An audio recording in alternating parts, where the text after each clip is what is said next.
현대를 살아가는 현대인들이 관심 있는 세 가지가 있다고 얘기를 합니다. 여러분들이 아마 요즘 TV 프로그램을 보면 딱 지금 사는 사람들이 관심 있는 게 뭘까를 금방 알 수 있는데, 하나는 여행입니다. 여행 프로그램이 엄청나게 많죠. 요즘같이 돈 안 들이고 연예인 되면 참 좋은 게 돈 안 들이고 여행할 수 있는 기회가 많은 시대는 이전에도 없었고 앞으로도 없지 않을까라는 생각이 자꾸 들고요. 두 번째, 그 여행 간 연예인들이 뭘 먹습니까? 음식을 다 그 비싼 음식들을 그 먼 곳까지 가서 다 먹는데, 나도 탤런트가 되고 싶은 마음이 막 들 때가 있어요. 나도 저거 가고 싶다라는 생각이 들 때. 세 번째는 뭐냐면 건강이에요. 요즘 홈쇼핑에 보면 건강에 관련된 식품들이 엄청나게 많이 나옵니다. 미국의 시사주간지인 타임이 선정한 10대 건강식품이 있거든요. 잘 들으시고 집에 가서 많이 드세요. 토마토, 시금치, 포도주, 아몬드, 브로콜리, 귀리, 연어, 마늘, 녹차, 블루베리. 우리 블루베리는 가까이에 있습니다. 많이 사서 드시기 바랍니다. 거기에 반해서 또한 6대 슈퍼푸드가 있어요. 특별히 효능이 뛰어난 음식이니까 이거 많이 먹으라고 하는 6대 슈퍼푸드가 있는데, 요즘 홈쇼핑에 보면 많이 나와요. 노니, 그 다음에 차가버섯, 비타민 트리, 그 다음에 레몬밤, 마카. 여기에 10대 건강식품에도 들어가고 6대 슈퍼푸드에 들어가는 딱 하나가 있습니다. 녹차입니다. 면역력을 증강시키고 항암이나 항노화 작용 같은 걸 해서 몸에 좋다라고 해서 탁월함이 입증된 음식들입니다. 그럼 제가 지금부터 퀴즈를 하나 냅니다. 다음은 무엇의 효능일까요? 자, 1대 100. 자, 쉬울 때 퀴즈를 냅니다. 두통을 없애준다. 협심증을 고쳐준다. 불면증이 사라진다. 중풍을 예방한다. 암 치료에 매우 유익하다. 고혈압 치료에 도움을 준다. 콜레스테롤 함량을 낮춰준다. 스트레스로 인한 설사, 구토, 변비, 불안, 우라병 등을 치료해 준다. 스트레스를 해소하고 마음의 평안과 감정의 균형을 가져다 준다. 네, 말씀? 좋은 시도였는데 정답은 아닙니다. 그거와도 관련이 있습니다. 공포로 인한 심적 충격을 낮춰준다. 창의력을 증진시켜준다. 다른 사람과 잘 어울리지 못하는 증세들을 치료해준다. 이것은 무엇일까요? 네? 네? 믿음. 누가 믿음이라고 그랬어요? 네. 선생님답군요.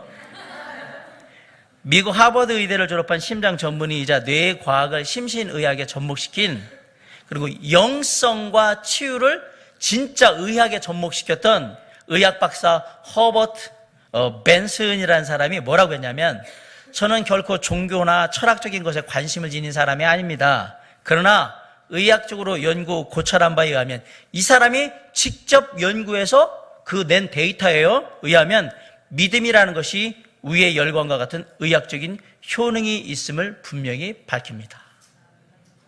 믿음은 의학적 효능이 있습니다. 예.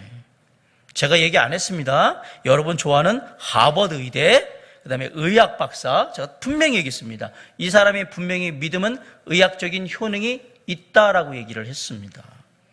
하나님을 믿는 그리스도인들의 삶 속에 뭐가 중요하냐고 물으면, 어떤 사람은 은혜, 어떤 사람은 말씀, 어떤 사람은 사랑, 많이 얘기를 하는데, 그 중에 하나 사람들이 얘기할 게 아마 믿음이라고 저는 생각을 해요. 그리스도인에게 정말 믿음이 중요한데, 그 그리스도인에게 정말 믿음이 중요한지를 알 수 있는 두 가지 질문이 있습니다. 첫 번째 질문, 나는 어떻게 그리스도인이 되었는가? 무엇으로 됐습니까? 어떤 사람은 은혜로 됐다고 얘기하고 어떤 사람은 믿음으로 됐다고 얘기하죠. 내 노력이나 내 수고와 내 의지로 된 게 아니에요. 에베소 2장 8절로 9절에 보면, 너희는 그 은혜에 의하여 믿음으로 말미암아 구원을 받았으니 그랬어요. 무엇으로 말미암아 구원을 받았다? 믿음으로 말미암아 구원을 받았다라고 했어요. 믿음으로 말미암아. 로마서 3장 28절에 보면, 그러므로 사람이 의롭다 하심을 얻는 것은 율법의 행위에 있지 않고 믿음으로 되는 줄 우리가 인정하노라. 사람이 의롭게 되는 것, 하나님의 자녀, 구원받은 하나님의 자녀가 되는 것은 무엇으로 된다? 믿음으로 된다라고 되어 있어요. 아무리 성경을 뒤져봐도 우리가 예수 그리스도를 믿는 그리스도인이 된 것은 무엇으로 됐느냐? 오직 믿음으로만 가능하다. 라고 얘기해요. 우리는 믿음으로 구원 받았습니다. 또 한 가지, 그리스도인에게 믿음이 중요한지를 어떻게 알 수 있느냐? 두 번째 질문이 있어요. 나는 그리스도인으로서 지금 어떻게 살고 있는가를 물어보면 됩니다. 세상에 수많은 일들이 일어나고 내 주변에 여러 가지 많은 상황들이 바뀌고 있는데, 그런 가운데 나는 그리스도인으로서 어떻게 살고 있는가, 무엇으로 살고 있는가라고 물어볼 때 수많은 사람들의 여러 가지 많은 대답이 있겠지만, 성경은 딱 한마디로 얘기합니다. 오직 의인은 무엇으로 말미암아 살리라? 믿음으로 말미암아 살리라. 우리는 무엇으로 삽니까? 믿는 자는 무엇으로 삽니까? 잘 보세요. 믿는 자는 믿음으로 사니까 믿는 자인 거예요. 믿음으로 안 살면 안 믿는 자인 거죠. 뭐. 오직 의인은 믿음으로 삽니다. 그리스도인은 믿음으로 산다라고 되어 있습니다. 자, 구약의 이스라엘 백성들이 출애굽한 후에 광야에서 왜 고생을 했습니까? 이유는 하나예요. 믿음이 부족해서 그렇습니다. 자신들을 이끄는 여호와 하나님을 향한 믿음이 부족했기 때문에 광야에서 그런 일들을 당했던 거예요. 그 수많은 사람들이 광야에서 다 죽었음에도 불구하고 왜 여호수아와 갈렙만 가나안 땅에 들어갈 수 있었는가? 그것은 그 하나님 여호와 하나님과 그분의 말씀을 향한 믿음이 분명했기 때문에 들어간 겁니다. 자, 어떻게 여호수아가 손 하나 대지 않고 여리고성을 다 무너뜨릴 수 있었는가? 하나님의 음성, 말씀에 대한 믿음이 있었기 때문에 가능한 거예요. 사랑하는 성도 여러분, 예수 그리스도께서 이 땅에 사역을 하시면서 가장 많이 강조하신 게 뭔지 아십니까? 놀랍게도 믿음입니다. 예수님이 제자들을 이렇게 쭉 보다가 제자들이나 사람들에게 뭐가 없으면, 믿음이 없으면 강하게 꾸짖으셨어요. 그러면서 얘기잖아요. 어찌하여 믿음이 없느냐라고 얘기하고, 보지 않고 믿는 것이 복되다라고 얘기하고, 그러면서 이게 믿음이 적은 자들아라고 막 얘기하세요.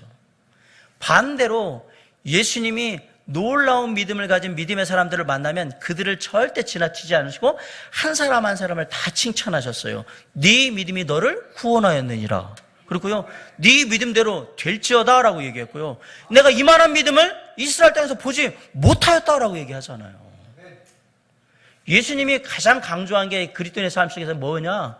믿음이에요, 믿음. 네가 나를 믿냐? 내 말을 믿느냐? 내가 그렇게 이룰 줄 믿느냐? 라고 자꾸 물어보시잖아요. 아, 그리스도인의 삶 속에 믿음이 참 중요하구나라는 걸 알 수 있습니다. 사랑하는 성도 여러분, 좋은 그리스도인이 되길 원하십니까? 그럼 내 안에 있는 믿음을 개발하시기 바랍니다. 더 크게 만드시란 말이에요. 세상은 눈에 보이는 것만으로는 살아갈 수 있는 곳이 아닙니다. 어제 청년부하고 성경 공부를 하면서 제가 딱 얘기했어요. 인생이 네가 원한 대로 돌아가는 게 아니야. 내가 바란다고 되는 게 아니야. 오직 주님의 은혜 가운데 주님께서 이루실 걸 믿고 살아가는 게 우리 인생이에요. 하루하루 주님 믿으면서 그냥 가는 거다. 그래서 제가 항상 토요일 날 청년부 성경 공부할 때 스포를 해요. 내일 설교에 이 얘기가 나온다. 꼭 들어봐라. 그럼 청년부는 이제 그걸 듣는 거예요. 아, 내일 목사님 어떤 얘기를 하나, 믿음에 대해서 무슨 얘기를 하는가. 예, 오늘 그 얘기예요. 그리스도인은 믿음으로 살도록 부름받은 사람들입니다. 그리스도인의 삶은 믿음이 좌우한다고 해도 결코 과언은 아닐 것 같습니다. 근데 한 가지 질문이 생겼어요. 목사님, 믿음이 그렇게 중요하다고 얘기하는데 제가 지금 믿음으로 살고 있는지 안 살고 있는지를 잘 모르겠는데요. 잘 모르겠습니다. 네. 눈으로 확인이 가능하나요? 눈으로 보이는 것만으로는 사실 그렇게 쉽지는 않습니다. 가능합니까? 네, 확인할 수 있습니다. 오늘 본문에 우리가 눈으로 직접 믿음이 있는지 없는지는 확인할 수 없지만 그 사람이 믿음으로 살고 있는지 없는지를 알 수 있는 방법이, 분명한 방법이 있다라고 우리에게 얘기를 합니다. 그게 뭘까요? 그 사람의 삶의 모습을 계속 지켜보면 됩니다. 그러면 그 사람의 삶에 믿음이 있는지 없는지 다 알 수 있습니다. 예를 들어서 바람이 불죠. 바람이 눈에 보입니까? 혹시 바람이 눈에 보이신 분들은 빨리 병원으로 가시기 바랍니다. 아, 제가 볼 때는 심각한 증상 가운데 있는 거예요.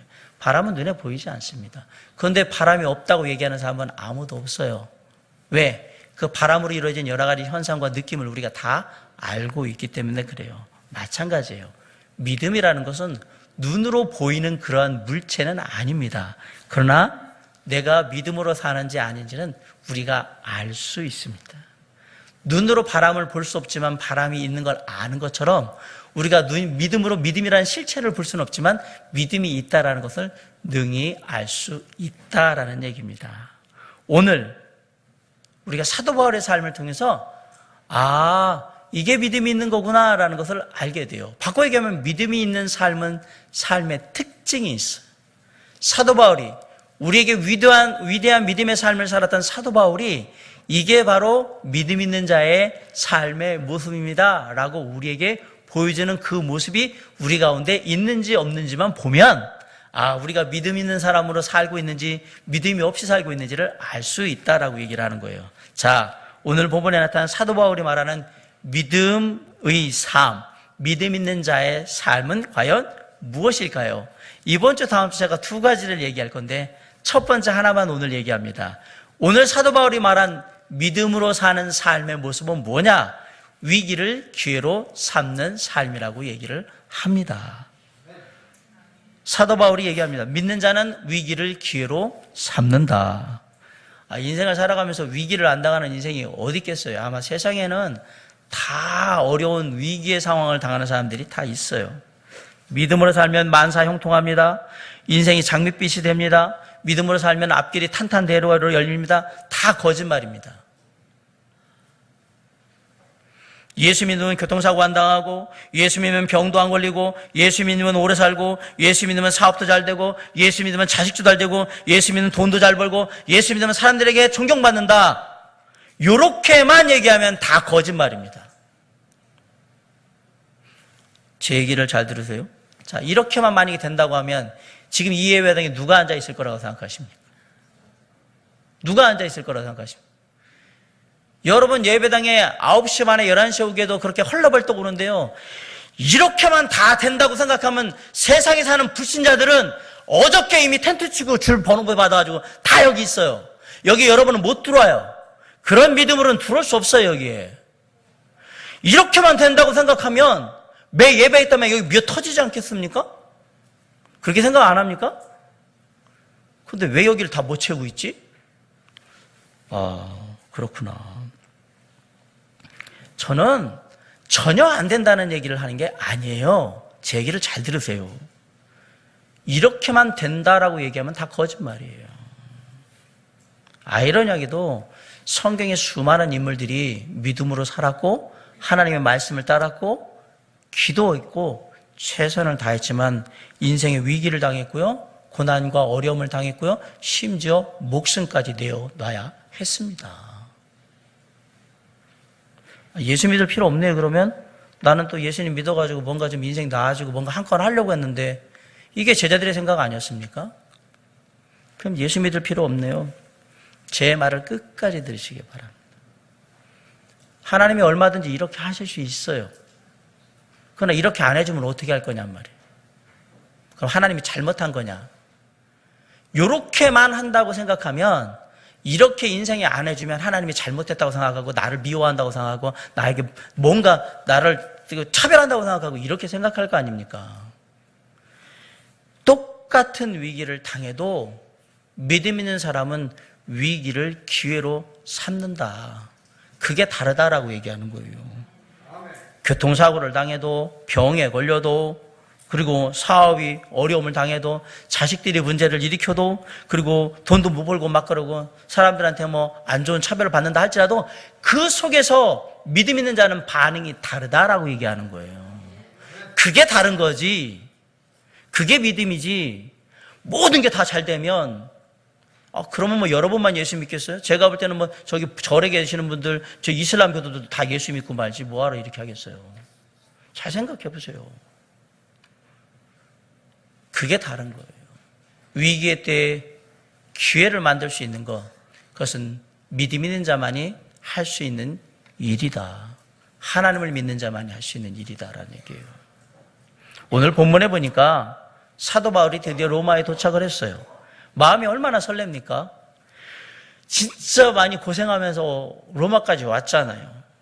근데 바울이요, 200만 원짜리 9박 10일 로마 패키지 여행 간 게 아니에요. 바울이 지금 관광하러 로마에 온 게 아니란 말이에요. 하나님의 뜻에 따라서 사명을 가지고 예수 그리스도의 십자가의 복음을 전하기 위해서 그 불타는 열정으로 어디에 왔느냐? 로마에 왔습니다. 그 당시 로마는 세계 최대의 도시입니다. 그 당시 인구로 100만 명이 살았다고 해요. 에게 100만 명, 뭐 100만 명, 인천 인구가 300만 명인데 뭐 100만 명이 뭐 많아요? 이렇게 얘기할 건데, 그 당시에 예수님 당시에 예루살렘의 인구가 몇 명이었냐면 3만 명 정도 됐다고 그래요. 그러면 로마가 얼마나 큰 도시인가를 잘 생각해보세요. 이스라엘의 수도인 예루살렘이 한 3만 명 정도 될 때에 로마가 100만 명이라면 엄청나게 많은 사람들이 살았단 얘기예요. 세계 각지에서 온 사람들이 로마에 들고 날고 이렇게 하는. 그래서 그 당시 생긴 말이 있잖아요. 모든 길은 로마로 통한다. 이 말인 거죠. 바꿔 얘기해서면 로마의 복음을 전하면 세계 각처의 복음이 전달될 가능성이 그만큼 높아진다라는 얘기거든요. 바울이 로마에 가기를 원했던 이유는 이것 때문입니다. 로마에서 복음을 전하면 내가 가지 못하는 곳에도 예수 그리스도의 은혜의 복음을 전할 수 있을 가능성이 높아지기 때문에 나는 반드시 로마에 가야겠다라고 얘기했던 거예요.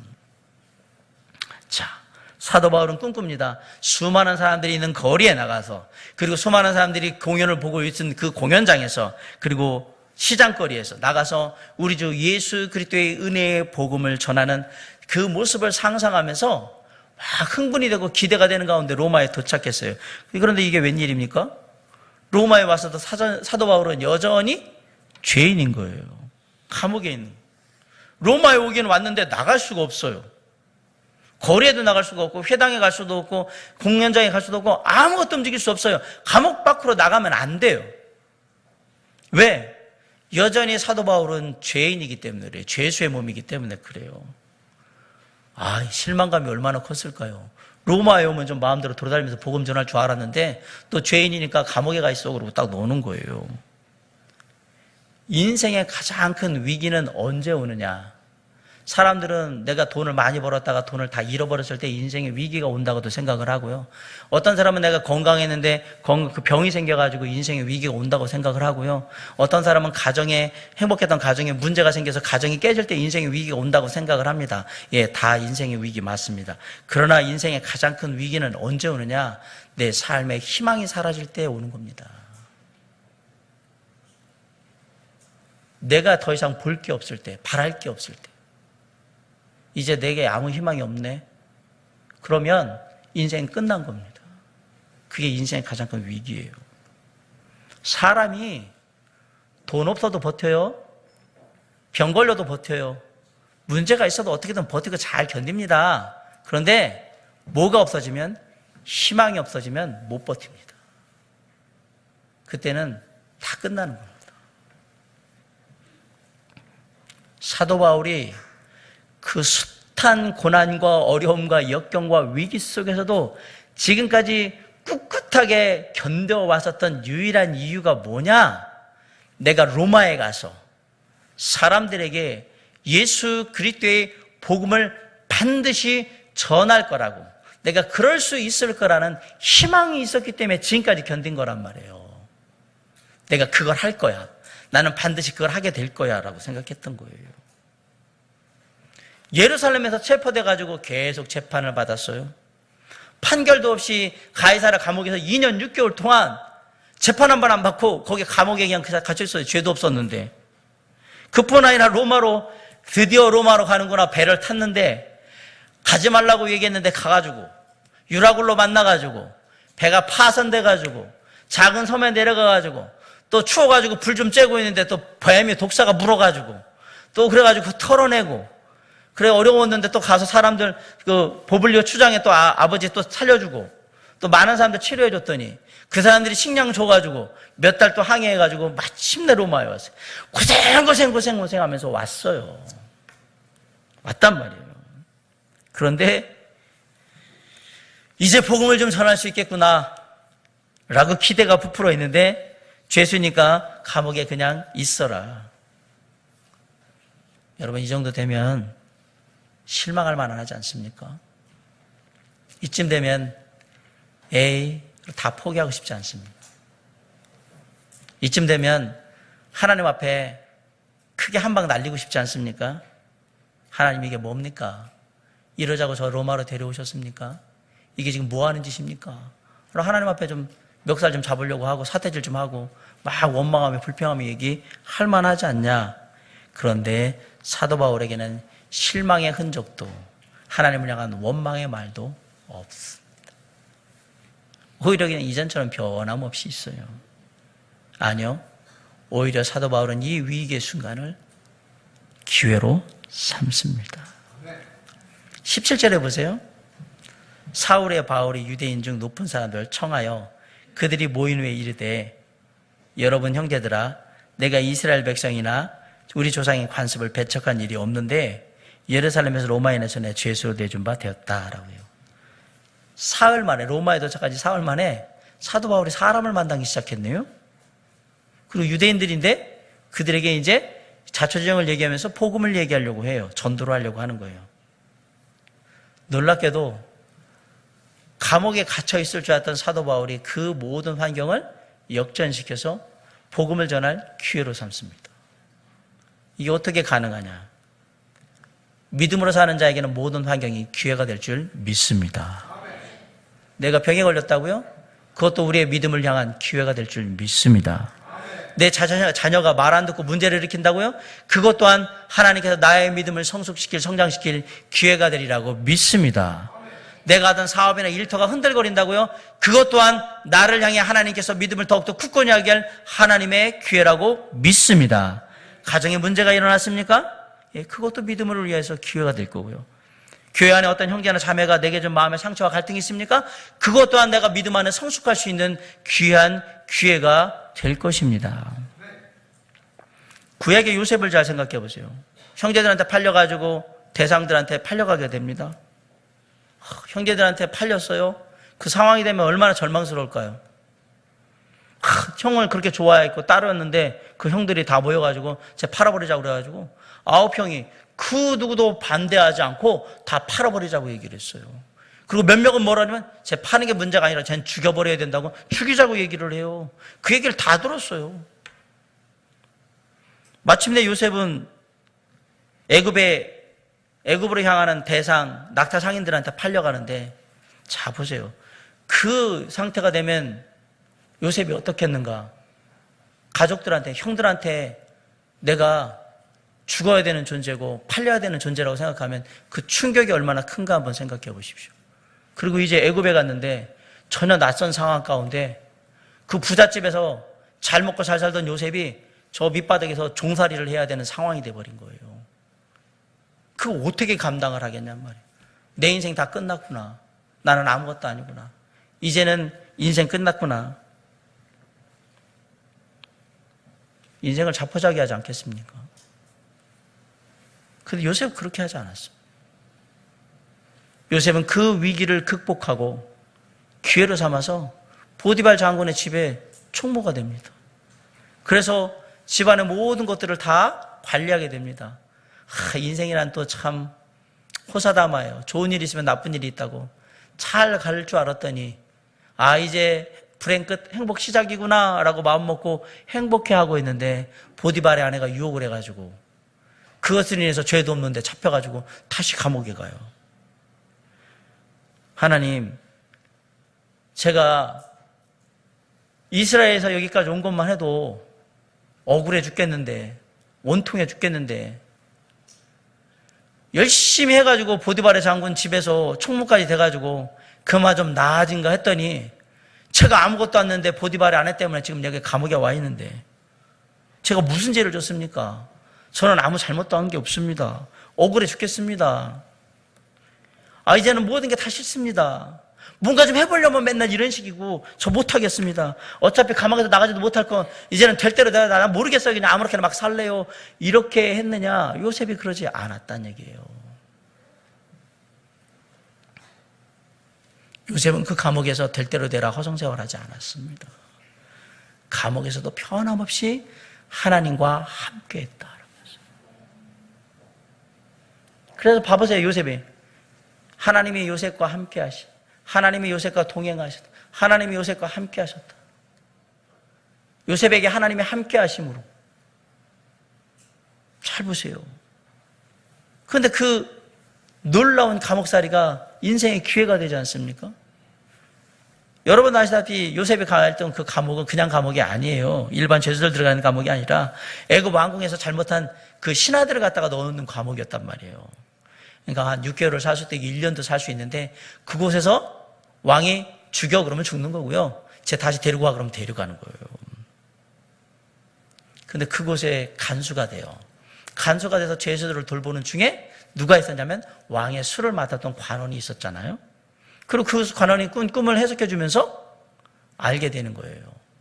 그것이 계기가 돼서 마침내 애굽의 총리가 되지 않습니까? 자 보세요.